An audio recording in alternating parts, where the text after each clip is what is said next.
दोस्तों आज सबसे पहले भगवान शिव के जन्म से जुड़ी पहली कहानी यानी शिव पुराण की एक लोकप्रिय कथा के बारे में बताने वाले हैं। शिव पुराण के अनुसार भगवान शिव को स्वयंभू माना जाता है, जिसका मतलब होता है कि भगवान शिव का जन्म स्वयं ही हुआ था।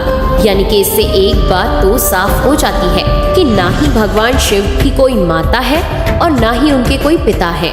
इसी कारण से भगवान शिव पंच तत्वों से भी परे हैं, जिस कारण से इन्हें मृत्यु का भी कोई भय नहीं है और इनकी मृत्यु कभी नहीं हो सकती। पर अब बात करते हैं विष्णु पुराण में बताई गई भगवान शिव के जन्म से जुड़ी हुई एक और कहानी के बारे में। विष्णु पुराण में बताया गया है कि भगवान विष्णु के माथे से निकलने वाले तेज के कारण भगवान शिव की उत्पत्ति हुई थी और उनके नाभि से निकलते हुए तेज से कमल पर विराजमान ब्रह्मा जी का जन्म हुआ था। मगर दूसरी ओर भगवान विष्णु के जन्म के बारे में शिव पुराण में बताया गया है कि एक बार की बात है जब भगवान शिव अपने घुटने मल रहे थे और उनके घुटनों से निकलने वाले मैल से भगवान श्री विष्णु जी का जन्म हुआ था। पर अगर ऐसा हुआ है तो विष्णु पुराण और शिव पुराण एक दूसरे से बिल्कुल अलग है। इस कथा के अलावा भगवान शिव के जन्म की एक और पौराणिक कथा काफी ज्यादा पॉपुलर है, जिसे शायद आपने बड़े बुजुर्गों से सुना होगा।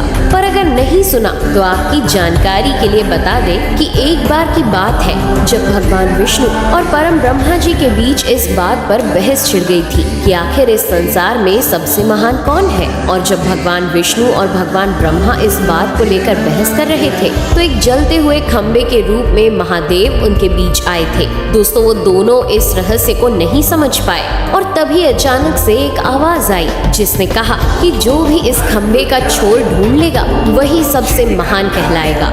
ऐसा सुनते ही ब्रह्मा जी ने एक पक्षी का रूप लिया और खंबे का ऊपरी हिस्सा ढूंढने निकल गए।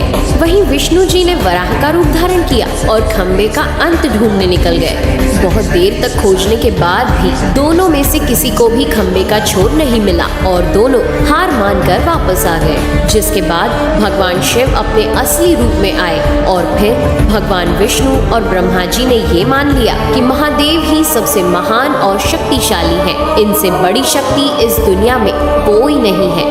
इसके साथ ही शिव पुराण में बताया गया खंबा इस बात को दर्शाता है कि ना ही भगवान शिव जन्मे थे और ना ही उनका कोई अंत है। और एक कारण तो यही है कि भगवान शिव को स्वयंभू कहा जाता है, यानी भगवान शिव का अंत है ही नहीं, वे अमर हैं। तो दोस्तों ये थे भगवान शिव के जन्म से जुड़े हुए कुछ फैक्ट्स, जो आपको कैसे लगे हमें कमेंट करके जरूर बताइए। साथ ही अगर आपको वीडियो पसंद आया हो तो इसे लाइक और चैनल को सब्सक्राइब करना बिल्कुल ना भूलें। धन्यवाद।